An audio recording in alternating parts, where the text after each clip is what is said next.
kalau andai kan sekarang di Indonesia ada orang yang ngangkat bendera One Piece, itu yang harusnya marah bukan pemerintah Indonesia. Yang harusnya marah itu pemerintahan dunia, guys. Di titik itu aku bertanya, apa hubungannya pemerintah Indonesia sama pemerintah dunia di One Piece? Jadi sebuah anime yang menceritakan tentang seorang bernama Luffy yang menjadi bercita-cita menjadi seorang raja bajak laut, ya betul ya, untuk mencari sebuah harta karun yang dinamakan dengan One Piece. Di tengah perjalanan beliau tuh merekrut para kru, ya kru dengan berbagai macam latar belakang. Yang kalau saya riset, kru-kru itu hampir mewakili rakyat Indonesia sepertinya. Ada yang korban penindasan. Pelan-pelan ya. Silahkan dibetulkan kalau saya salah ya. Ada namanya Nami kalau nggak salah, seorang navigator ya. Ada lagi seorang bernama Ilmuwan Robin. Ya dia dikejar-kejar pemerintah karena menyembunyikan kebenaran sejarah. Ya. Ada lagi korban rasialisme namanya Jinbe dan sebagainya. Jadi dengan bendera itu yang bendera tengkorak dengan topi jerami ya, itu seperti sebuah simbol loyalitas, persahabatan. Kalau tengkorak mungkin ditanya, kenapa tengkorak? Tengkorak itu adalah mempertahankan idealisme sampai mati. Mungkin seperti itu. Ini Ustadz nonton sampai habis nih. Ya, One Piece ya Ustadz ya. harus riset dulu. Saya menyukai anime ini karena memang sangat mewakili perasaan-perasaan kami. Kalau saya sih nggak ngaku sebagai Gen Z ya, tapi teman-teman di sini saya rasa ekspresinya itu sudah sangat tepat ya. Jadi jangan dianggap berlebihan, apalagi sampai ada dibilang untuk makar dan sebagainya. Ini bendera biasa saja. Mungkin anak-anak Gen Z ini merasa ada sebuah ketidakadilan, ada sebuah hal-hal yang kurang pas di negeri ini. Jadi mereka melakukan bentuk protes dengan cara mereka. Perhatian kami adalah kita nih dari dulu sukanya ya One Piece aja. Kenapa disorot gitu loh? Pertanyaannya kita balik malah. Kalau aku juga suka One Piece.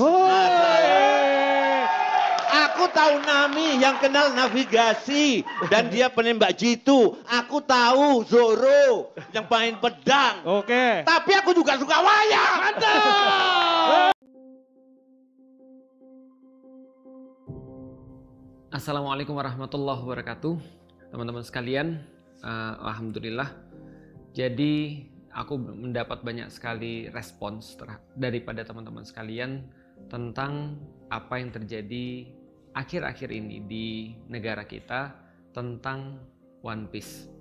Dan aku pikir meskipun aku bukan seorang nakama yang paling tahu tentunya, bahkan jauh banget daripada orang-orang yang mereka sudah lebih dulu untuk perhatian pada One Piece. Mereka mungkin yang lebih vokal, mereka yang lebih ngulik bahas tentang One Piece banyak banget, dan teman-teman bisa cari itu dimanapun. Tapi aku punya pengalaman dengan One Piece ya semenjak aku mungkin kuliah ya, dan baca One Piece sampai dengan sekarang. Dan mungkin setelah Naruto tamat, itu menjadi satu-satunya komik yang aku masih baca sampai dengan sekarang. Walaupun cara bacaku agak-agak sedikit mungkin berbeda ya daripada yang lain, karena aku sukanya storing dulu. Jadi setelah berapa ratus baru terus kemudian aku maraton baca. Jadi sekarang aku baru baca sampai Kaido, meskipun spoilernya udah banyak dapat ke aku. Tapi hari ini kita bukan mau bahas tentang One Piece secara teknis, makanya aku secara pribadi disclaimer dulu bahwa aku bukan paling tahu tentang One Piece, tapi ini adalah sesuatu yang menjadi seperti apa dari aku ketika aku selama ini sudah bacain dan ngerti tentang One Piece. Jadi versiku lah kira-kira gitu ya. Jadi gini teman-teman sekalian, pertama-tama aku mau bahas dulu tentang simbol, karena manusia itu adalah makhluk simbol, dan yang paling sederhana daripada simbol itu adalah bahasa. Jadi bahasa itu adalah salah satu simbolisasi yang memang tidak bisa dilepaskan daripada manusia, karena yang membedakan manusia dengan makhluk-makhluk yang lain itu adalah karena manusia itu bisa berbahasa dengan kompleks. Jadi gitu teman-teman sekalian. Alias kalau kita berbicara tentang mungkin kayak simpanse atau mungkin kayak orang utan, meskipun mereka memiliki banyak sekali kesamaan genetik dengan kita, tapi mereka tidak bisa berkomunikasi secara kompleks, dalam arti berbahasa kompleks. Misalnya seperti kayak berbicara, lalu kemudian menyimpan apa yang dibicarakan, lalu kemudian bisa mengekstrak apa yang dibicarakan untuk kembali menjadi ilmu, tulisan, lalu kemudian membaca, baca tulis lah ya. Ini kan termasuk daripada keahlian kompleks dalam berbahasa. Nah, dan bahasa itu adalah sebuah simbol. Maka kalau teman-teman paling sederhana, selain bahasa sendiri adalah sebuah simbol, tulisan itu juga sebuah simbol. Misalnya ya, orang-orang Inggris menyimbolkan misalnya topi dengan hat misalnya. Tapi orang-orang Indonesia menyimbolkan itu dengan topi. Sehingga ketika kita mengucapkan kata topi itu kan kebayang dengan orang-orang Inggris misalnya atau orang Amerika misalnya atau yang berbahasa Inggris mengatakan hat, itu kebayangnya harusnya sama. Karena itu adalah simbol. Dan itu simbol akhirnya bisa dipindahkan lewat tulisan. Tapi kita nggak mau bahas terlalu dalam soal itu ya. Aku cuma mau bahas bahwasanya simbol itu punya kekuatan. Kekuatan simbol itu adalah dia bisa mendeliver satu hal yang berupa ide ataupun value ataupun sebuah emosional bahkan dalam waktu yang sangat cepat. Ini adalah fungsi sebuah simbol. Jadi teman-teman tahu bahwasanya kenapa kita sebagai manusia adalah makhluk simbol, karena memang simbol itu sekuat itu. Misal ya, sesederhana ketika kita melihat simbol hati misalnya, nah itu berarti love gitu kan ya. Sama ketika orang Korea bentuk love gitu kan ya, atau bentuk love-nya gini, nah ini simbol. Simbol itu adalah segala sesuatu tentang manusia memang, karena manusia tuh menyederhanakan segala sesuatu dengan simbol. Misal kayak gini misalnya, ini kayak kalau anak SMA ya, gini misalnya ya so cool gitu kan ya, atau bisa dengan victory gitu ya, ataupun banyak simbol-simbol yang lain lah. Misalnya contoh ya, jangan lah ya. Kalau yang tengah jangan ya. Itu juga simbol tuh. Maka kadang-kadang kita lihat ya, misal kalau ada orang mengacungkan jari tengah misalnya. Itu orang-orang yang lihat tuh sontak marah tuh. Kenapa? Karena itu kadang-kadang orang jadi mikir gini, loh ngapain itu cuma jari tengah doang? Iya, tapi itu simbol. Dan semua orang bisa ngerti itu. Nah, ketika simbol itu dikeluarkan, itu mewakili daripada value atau daripada pemikiran atau daripada emosi orang yang mengeluarkan simbol itu, dan yang menangkap daripada simbol itu juga akan mendapatkan value ataupun pemikiran ataupun emosi yang sama. Maka simbol ini adalah sesuatu yang sangat penting karena tidak terhindarkan bagi manusia. Misal, aku pas masih kecil itu karena aku nonton film Superman, bukan Superman ding, Superboy. Nah waktu itu ya Superboy ya. Jadi untuk Superman, Superboy lah ya. Aku sering gambar simbol S di bukuku ketika lagi sekolah. Kenapa? Karena simbol S yang aku bikin itu seolah-olah mengasosiasikan aku dengan seperti apa orang atau seperti apa yang kutonton itu. Jadi kuat, matanya bisa keluar laser, bisa terbang, niupnya bisa jadi es gitu kan ya. Itu adalah mensimbolkan, membela orang-orang yang lemah, itu simbol namanya. Jadi begitu ada orang, dia sudah terinternalisasi tentang value tertentu ataupun pemikiran tertentu ataupun keadaan emosional tertentu ketika dia melihat itu, maka dia pasti akan menggunakan simbol itu atau gambar simbol itu atau ngapainlah tentang simbol itu. Lebih dewasa lagi, ketika masih kecil aku gambar Superman, nonton Batman, gambar Batman, nonton Spiderman, lambang, oh itu kalau teman-teman tahu buku SMP ku itu semua gambarnya laba-laba. Gitu kan. Karena itu paling mudah digambar tuh, simbol laba-labanya Spiderman gitu kan ya. Nah, itu adalah aku suka tuh simbol. Agak gede dikit SMP kelas 2 mulai main basket, tentu bukuku gambarnya lain. Bukuku waktu itu gambarnya Chicago Bulls sama Orlando Magic. Nah, ini yang kalau dengar yang lahir tahun 80-an, 84, 85, 80-an lah ya, atau yang 90-an awal, ngerti kenapa aku pasang Chicago Bulls sama Orlando Magic. Yang lahir tahun 2010-an, itu apa sih? Karena mereka bahkan nggak ngerti gitu kan ya, itu tim apa, itu tim NBA gitu kan ya. Tapi karena aku ingin mengasosiasikan diriku dengan nilai-nilai yang ada di Bulls, apa itu misalnya nilai-nilai yang ada di Bulls, menang mulu ketika playoff gitu kan ya, punya Michael Jordan di situ, timnya padu, warna merah yang berani itu, gambarnya banteng gitu kan ya. moncongnya enggak, itu kita nggak bahas. Nah, jadi artinya itu simbol tuh. Orlando Magic apa? Gambarnya bintang-bintang, magic, seolah-olah di dalamnya tuh terdapat sesuatu yang luar biasa, kayak magician gitu kan ya. Ada Anthony Hardaway di zamannya, ada Shaquille O'Neal dan segala macam. Ya aku tahu teman-teman nggak relate itu, tapi aku pengen ngasih tahu itu adalah sebuah simbol.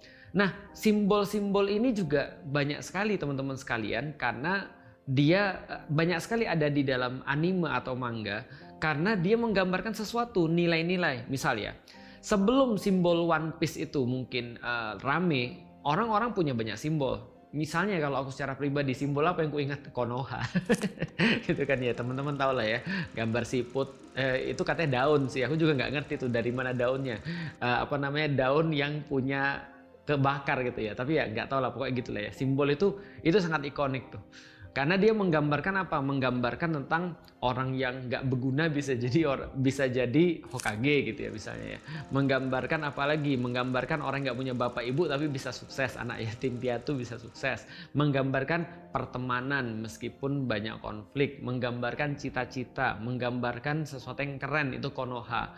Makanya teman-teman jarang kan kalau misalnya ngelihat misalnya apa ya, kayak orang suka Naruto tapi dia gambarnya kayak itu desa yang miss itu loh, desa apa tuh namanya, ya itulah pokoknya ya. Kan jarang, kenapa? Karena orang nggak suka, orang sukanya ya Konoha gitu ya. Nah misalnya lagi kalau kita lihat, ada dulu aku pernah baca komik namanya Fairy Tail. Itu kayak semacam kayak geng penyihir gitu kan ya. Geng inilah, ya bukan cuma penyihir lah ya, semuanya lah. Jadi dia semacam kayak sebuah geng pembela kebenaran lah, kira-kira gitu. Nah, itu juga sama ceritanya tentang di situ apa, ketika orang masang logo Fairy Tail itu, misalnya di tangannya tuh ada logo Fairy Tail, tandanya kalau dia sudah bergabung dengan guild tertentu, dia pakai tato Fairy Tail, entah di sini, entah di matanya, entah di mana gitu kan ya.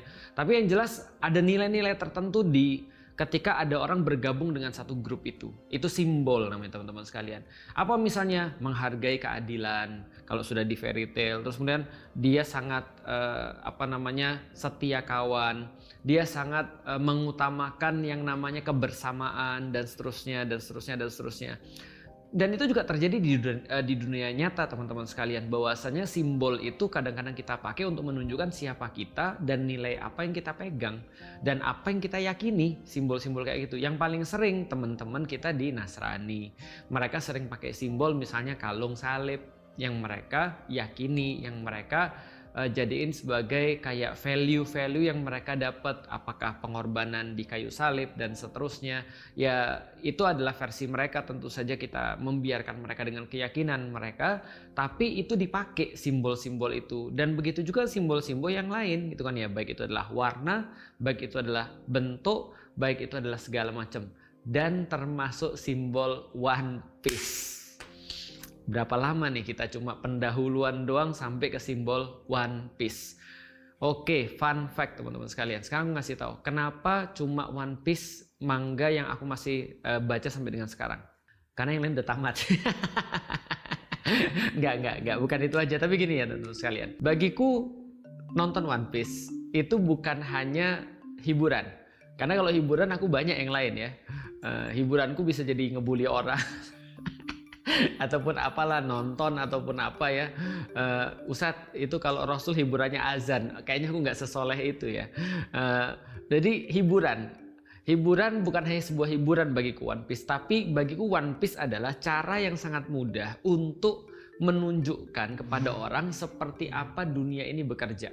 Itu cara yang paling mudah dan itu relate, bukan hanya dari Sabang sampai dengan Merauke. Itu relate dari dunia manapun, karena di dunia manapun manusia itu punya kecenderungan yang sama, manusia itu punya satu syahwat yang sama, manusia itu punya evil yang sama, ataupun juga potensi kebaikan yang sama. Di One Piece ini itu cerita yang aku dapat. Jadi bagaimana memahami dunia secara mudah. Dan karena aku perlu untuk menjelaskan kepada orang secara mudah juga.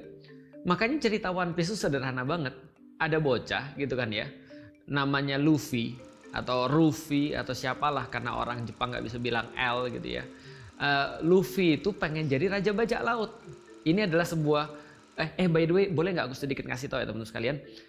Bagiku Naruto sama One Piece itu sama-sama absurd, tapi premisnya bagus. Karena Naruto itu kayak dunia ninja, sedangkan ini dunia bajak laut. Dan kita sudah tahu bahwasanya bajak laut itu pasti negatif. Tapi tiba-tiba ini ada tokoh kocak, itu kan ya. Karena kenapa kocak? Karena kapalnya pakai gentong. Ada satu tokoh kocak ya. Dia itu pengen jadi raja bajak laut. Dia pengen jadi raja bajak laut tapi kapalnya karam gitu kan ya. Jadi ya kocak lah pokoknya. Nah singkat cerita, Luffy ini kan sederhana. Dia pengen jadi raja bajak laut. Tapi ternyata di dalam cita-citanya itu dia harus mempelajari satu hal yang pahit.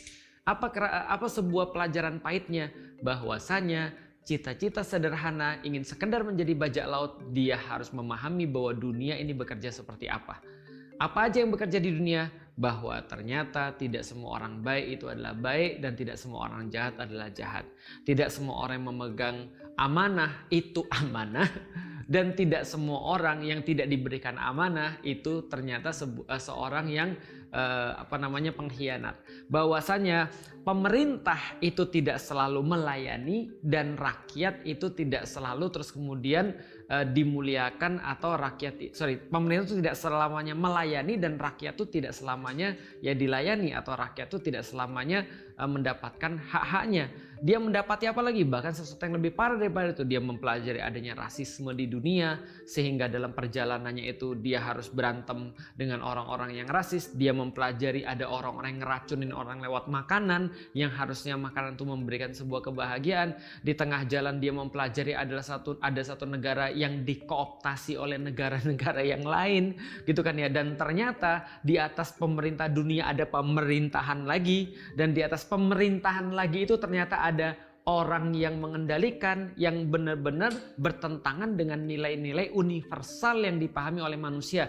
Misal bahwa anak kecil itu harus dimuliakan, harus boleh bermain, itu adalah masanya mereka untuk bahagia. Ternyata ada yang dipekerjakan secara paksa, ada yang terus kemudian dikriminalisasi, ada anak-anak yang harus mengalami rasis dan seterusnya. Ini adalah terus kemudian yang dia pelajari. Dan ternyata teman-teman sekalian, apa inti daripada One Piece? Inti daripada One Piece bahwasanya sama seperti intinya dunia, yaitu orang-orang kuat itu selalu sewenang-wenang. Itu intinya sih sebenarnya. Ini adalah ada satu hal yang entah kita ada dimanapun dan kapanpun kita ada, kita selalu nggak suka sama orang yang petantang-petenteng. Kita selalu nggak bisa terima dengan orang-orang yang mereka sewenang-wenang, sesukanya, bahasa Jawanya sakkarepe. Jadi itu selalu tidak akan disukai, atau di dalam bahasa agama zolim. Ini inti daripada One Piece nih. Jadi One Piece itu berkembang daripada seorang anak yang pengen jadi raja bajak laut, ternyata dia dapat bahwasanya di dalam cita-citanya itu ternyata yang dikatakan pemerintah itu ternyata banyak melakukan kesewenang-wenangan. Oke, kita balik sedikit. Kenapa dia pengen jadi bajak laut? Sederhana. Karena ada satu orang, itu kan awal cerita kan Luffy kan mau jadi raja bajak laut. Di lagunya itu ada cerita juga tuh. Ada seorang raja bajak laut, dia bilang bahwasanya dia ninggalin seluruh kekayaan, dia ninggalin seluruh popularitas, dia ninggalin seluruh terus kemudian segala macam yang dia dapat ketika dia jadi bajak laut di tempat tertentu. Itu namanya One Piece. Artinya ketika dia jadi raja bajak laut menggantikan yang sudah dieksekusi ini namanya Goldie Roger itu, maka dia akan dapat One Piece. Itu ceritanya jadi One Piece. Tapi teman-teman sekalian, yang menarik adalah yang mengeksekusi raja bajak laut ini adalah pemerintah dunia. Dan ternyata pemerintah dunia ini melakukan eksekusi itu bukan karena ngelindungin rakyatnya, tapi karena ngelindungin kepentingannya sendiri. Sampai di sini masih aman. Jadi itu tuh udah kebayang ya kenapa nih bendera One Piece itu lalu banyak diangkat kan gitu kan. Dari sini udah paham ya. Oke, kita lanjut. Ternyata setelah perjalanan Luffy mencari One Piece dan menjadi raja bajak laut ini, dia ngumpulin kru tuh semua tuh. kru kapalnya itu. Dia ketemu dengan Zoro. Siapa lagi nih Zoro? Zoro ini seorang bounty hunter. Dia seorang yang mencari uang lewat nangkepin orang-orang yang punya bounty hunter. Dan itu adalah para bajak laut. Tapi sayangnya dia juga dizolimi. Dia juga diperlakukan sewenang-wenang oleh Marine, jadi pemerintah dunia guys, ini punya tentara namanya Kaigun. Kaigun itu tentara laut, dalam bahasa Inggris marine gitu, marine ya. Nah, dia juga dizolimi oleh tentara laut atau marine ini. Dia ketemu Zoro yang akhirnya jadi ini second hand-nya dia, jadi vice captain-nya dia. Dia ketemu misalnya Usopp yang kemudian jadi penembak jitunya. Dia ketemu juga Nami yang menjadi navigatornya. Dia ketemu juga Sanji yang jadi second man gitu. Kalau di dalam Islam tuh khalifah kan punya 2 muawin gitu kan ya. Seperti kata Rasulullah, pembantuku di dunia adalah Abu Bakar dan Umar. Nah, itu kira-kira begitulah ya. Jadi ada 2 pembantu. Nah, itu adalah ada Luffy, terus kemudian ada Zoro dan ada Sanji. Nah, mereka satu kapal. Ini belum yang lain-lain nanti ya nyusul ya. Nah, itu ada di dalam satu kapal dan ternyata masing-masing itu punya cita-cita sendiri. Dan teman-teman sekalian, kalau kita lihat ternyata memang di dalam kapal itu urusannya sama tuh mereka semua. Apa urusannya? Urusannya selain daripada mereka punya cita-cita sendiri yang berkaitan dengan One Piece. Misalnya Sanji pengen ke All Blue. All Blue itu laut di tempat di mana seluruh bahan-bahan makanan ada di situ. Nah, itu dia pengen membuat makanan dari bahan-bahan terbaik. Nami pengen buat seluruh peta dunia gitu kan ya, peta dunia di One Piece. Usopp pengen ketemu bapaknya. Lalu kemudian ya Zoro pengen jadi pendekar pedang terkuat dan seterusnya. Nah, semua itu akan terjadi kalau mereka ketemu One Piece. Tapi kesamaan mereka yang lain adalah mereka sama-sama punya masalah sama pemerintah dunia. ada yang diperes oleh pemerintah dunia lewat preman-preman yang dipelihara oleh pemerintah dunia. Preman-preman ini punya kekuatan, mafia-mafia ini nih. Namanya si Chibukai. Oke, aku tahu setiap omonganku pasti yang nonton ini langsung di-relate. Aku ngerti, iya aku tahu. Itu kayak mirip banget di negara Zimbabwe. Iya benar. Nah itu terjadi tuh. Mereka benar-benar punya masalah-masalah sendiri sama pemerintah dunia. Baik secara langsung ataupun tidak langsung. Ada yang dizolimi, ada yang diperes. Lalu kemudian Nico Robin. Nah, itu aduh. Satu-satunya di antara seluruh kru itu yang menurutku ya yang paling tragis hidupnya itu adalah Nico Robin.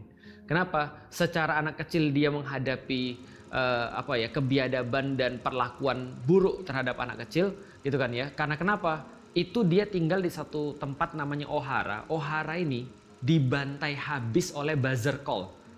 Buster Call. Jadi dibantai habis oleh Buster Call. Jadi benar-benar dibantai habis satu pulau namanya Ohara hanya gara-gara bukan mereka itu makar, bukan mereka itu ngibarin bendera Jolly Roger atau bendera Luffy, enggak. Mereka tuh diperlakukan kayak itu, dihabisin satu pulau, tersisa cuma Nico Robin doang karena mereka punya kemampuan membaca sejarah. Ini penting nih. Makanya orang-orang di One Piece ini menjadi problem karena ya mereka punya kemampuan yang dianggap mengancam pemerintah dunia. Terus kalau Luffy ngapain? Dia kan cuma mau jadi bajak laut. Iya, masalahnya dia ada D-nya itu. Monkey D. Luffy. D itu sampai sekarang nggak dibuka sama Oda Sensei yang ngarang One Piece.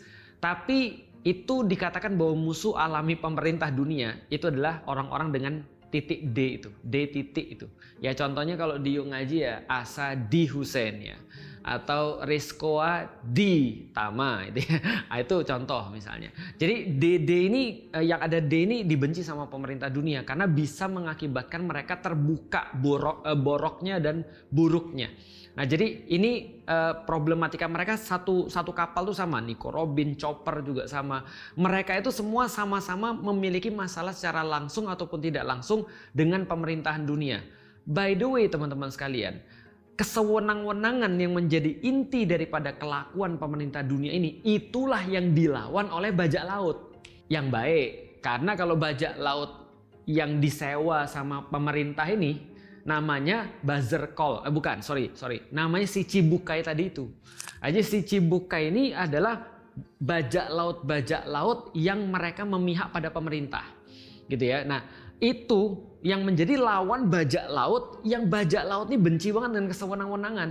Maka di antara bajak laut ini ngangkat bendera. Apa benderanya? Jolly Roger itu. Dan Jolly Roger itu masing-masing punya kekhasan sendiri. Misal yang terkenal aja ya, Shanks itu ada 3 tuh goresnya. Kenapa? Karena Shanks itu matanya 3 kegores. Shirohige itu ada kumisnya. Shirohige artinya the white bear.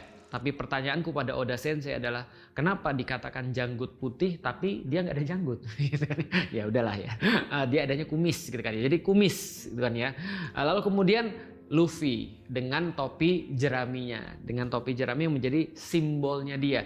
Nah, sehingga teman-teman sekarang sudah mulai ngerti ketika simbol itu diangkat, ketika bendera Jolly Roger itu diangkat, itu adalah langsung di dalam One Piece, bukan di Indonesia sekali lagi, di dalam One Piece itu auto bahwa Anda adalah ngelawan pemerintah dunia.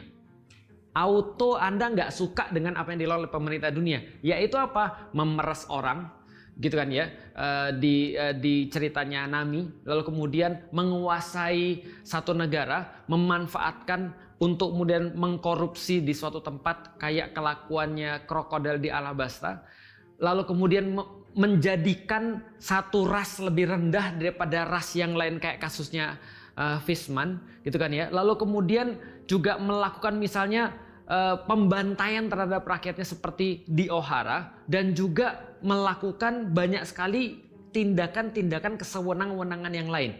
Ini yang terjadi pada One Piece.